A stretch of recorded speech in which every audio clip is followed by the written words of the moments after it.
YouTube channel. My name is Naomi O'Brien. I've been a teacher for about 10 years, and today I wanted to talk about how to teach students about slavery, or rather, how not to teach students about slavery.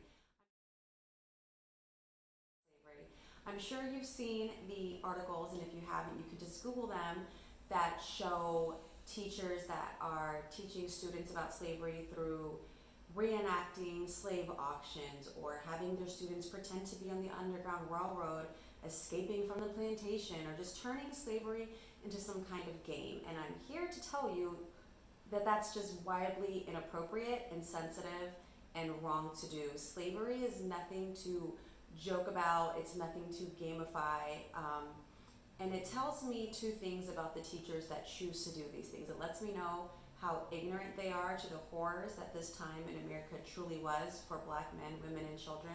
And it also lets me know that they severely need some cultural competency training. There are some people in America that would like to believe that, slavery was 150 years ago, has no connection to present day. People just need to get over it and stop talking about it so that we can heal from it. And that simply isn't the case. We are still having consequences and ramifications from slavery. Slavery's legacy is white supremacy. People justified slavery for so long, and the ideologies and beliefs that still persist today are a direct result of the slavery that was taking place for so long in this country. We have to be teaching students that. There's no game or fun activity that's going to properly educate your students about slavery. A game would just trivialize what a painful and traumatic time that it truly was. Many times when the teachers that are caught or exposed doing these games and auctions and simulations, forcing their students of color and Black students to pretend to be slaves while their white students are bidding on them, mistreating them, or pretending to be their enslavers, the reaction that they have, or what they say afterward, is, "I'm sorry, that wasn't my intention. I was just trying to teach my students about how things were back then." Would you ever do a 9/11 simulation? Would you have your students pretend to be in the Twin Towers and reenact those events in that way? I would hope that you wouldn't, because it would be wrong and insensitive. It was a horrible, horrible time in America. It was very painful. It's something that we all will never forget, and it deserves to be taught about in a respectful way.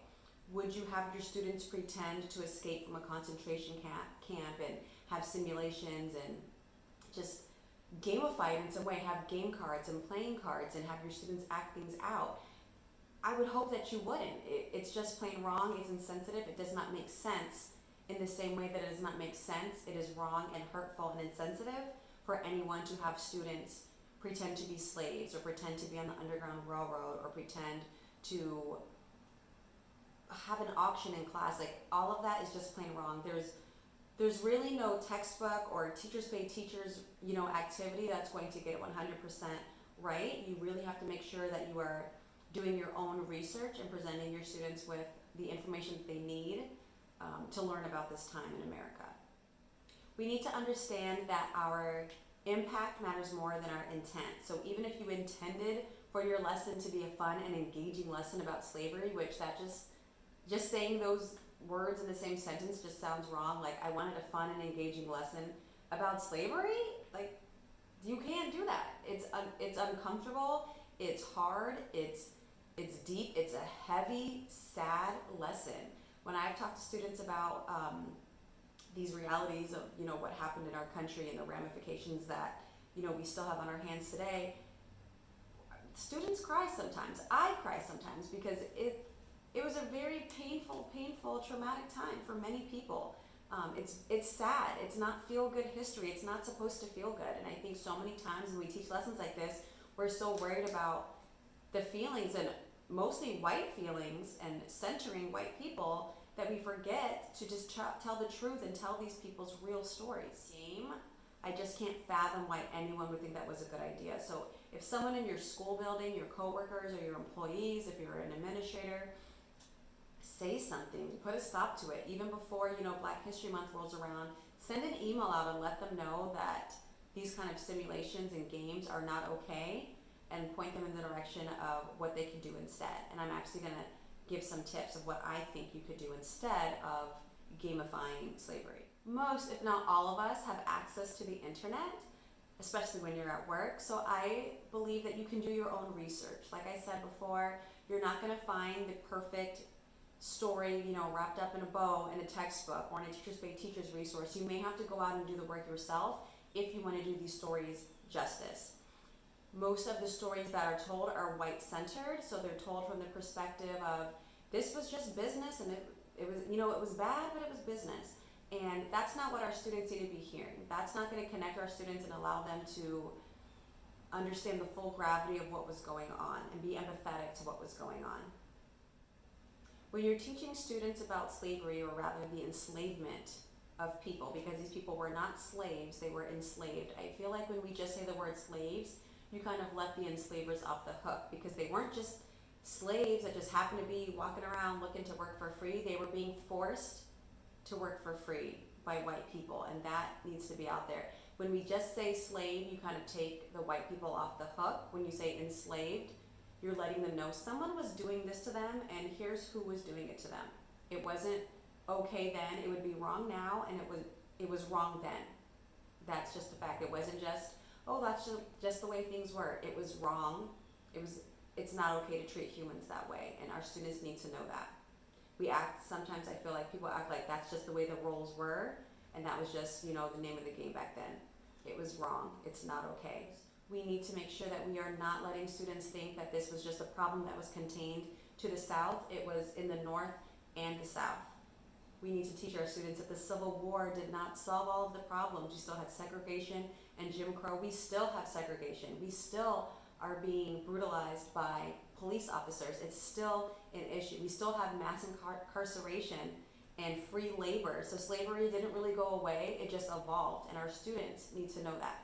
Now you can choose what you decide to reveal to your students and how you choose to reveal it to your students based on their ages, but they need to know the truth. Something else that your enslavement unit should include is the fact that these people were rebelling. Sometimes when I talk to people, and not even, I was going to say I get the impression, but I've had people directly tell me that they didn't think it was all that bad and that some enslaved people were happy to be there. No, they weren't. They were being forced to be there. Their families were being taken from them. They were being raped. They were being tortured. Who would be happy with that? It's almost like, oh, well, at least they had a roof over their... I know I don't want to get into all of that, but they were not happy to be there, and we don't need our students thinking that it wasn't all that bad. It was awful. And if it wasn't awful, then there wouldn't have been the slave revolts and the rebellions. And I feel like when we speak to that, we can remind our students that, yeah, they weren't happy and they were trying to do something about it. I think it's important to connect these events to the present day, make sure the students know that this wasn't just a thing of the past. It has informed every fabric of society that is going on today. White supremacy is still around because of slavery. The way that police black people has come out to play the way that it has because of slavery. The way that racist people believe stems from their roots of their enslaver ancestors. It all is connected, and our students need to know that. Society needs to pay attention to that. This country was founded on slavery. 12 out of 18 of the first presidents were enslavers. That is our country's story, and it's important for our students to know that. I think that sometimes when we talk about our great heroes and presidents of the past, we fail to mention that maybe they did this great thing for the country, but they were also upholding this horrible thing in the country, and that's important for students to know.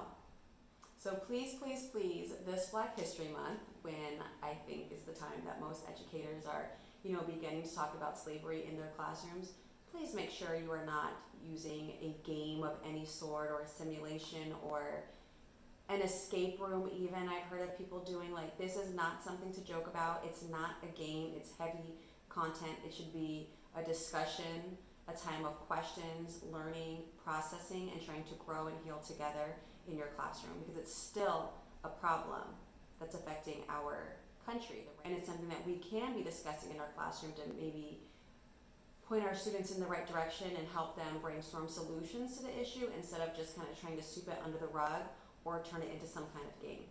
I hope that this video was informative.